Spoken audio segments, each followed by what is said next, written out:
Hello everyone, this is Chris.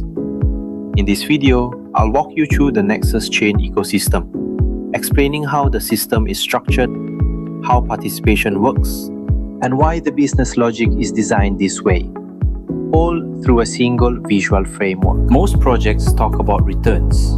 Nexus Chain is about where those returns actually come from. Let me walk you through it. Let's start with the market Nexus Chain has chosen. Nexus Chain positions itself within what's commonly referred to as DEX 2.0, one of the most structurally significant directions in digital finance today. Why does this matter? Traditional centralized exchanges, or CEXS, offer speed and liquidity, but at the cost of asset custody risk and trust dependency.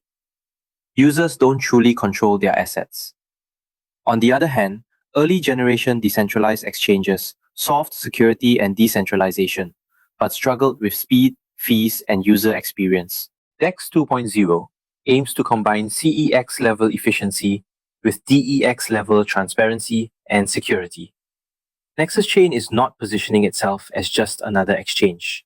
It aims to become infrastructure for next-generation digital finance.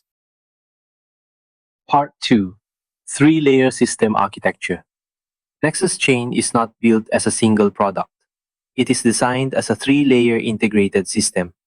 The first layer is Nexus Chain itself, the base blockchain infrastructure. It provides performance, security, and asset interoperability across the ecosystem. The second layer is Nexer DEX, a decentralized exchange focused on high performance, full transparency, and deep liquidity. The third layer is NexBat, a quantitative execution and strategy system. These three layers are not independent products. They reinforce each other, forming a closed-loop financial system. Next, let's look at the node participation model of Nexus Chain. Nexus Chain offers two types of nodes, advanced nodes and standard nodes. Advanced nodes require an entry of 5,000 USDT and are limited to 200 slots. What they offer is not simply higher returns, but greater system-level influence.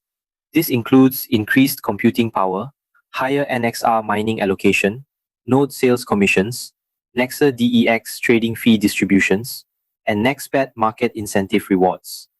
Advanced nodes also carry governance-level privileges, such as voting rights, delegation rights, naming rights, and priority access to ecosystem opportunities like airdrops and whitelists.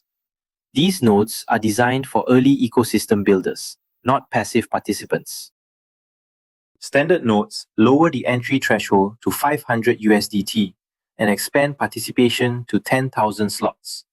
They provide base-level computing power and access to transaction fee and market incentive distributions. This tier is designed to allow broader participation in the Nexus Chain ecosystem. Now let's move on to NexBat, the financial protocol within Nexus Chain. NexBat is not a traditional staking product.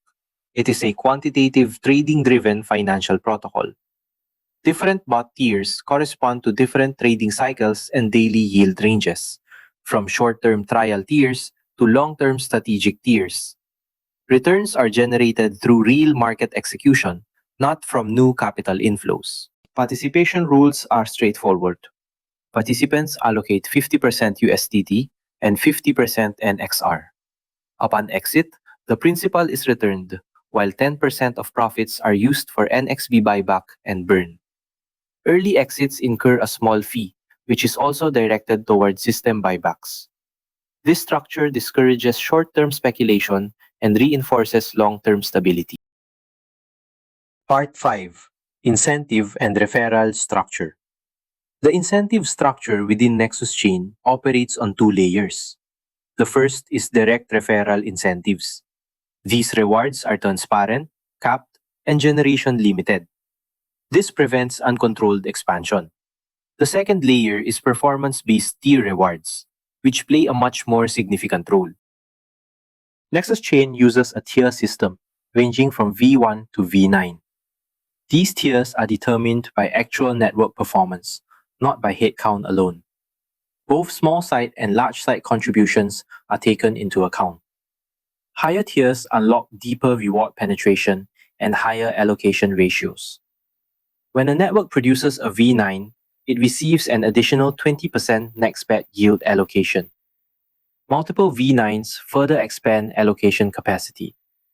This mechanism rewards network quality and long-term sustainability, rather than short-term growth. Finally, let's look at the burn mechanism within Nexus Chain. 10% of all system revenue is allocated to NXP buyback and burn. For participants at V2 and above, an additional portion of dynamic rewards is also allocated toward ongoing buybacks. As the system scales, circulating pressure decreases. This is a classic growth offsets inflation design. In summary, Nexus Chain is not driven by hype. It is a system designed for long-term operation. If you want more system-level analysis, feel free to follow. I'm Chris. See you on Chain.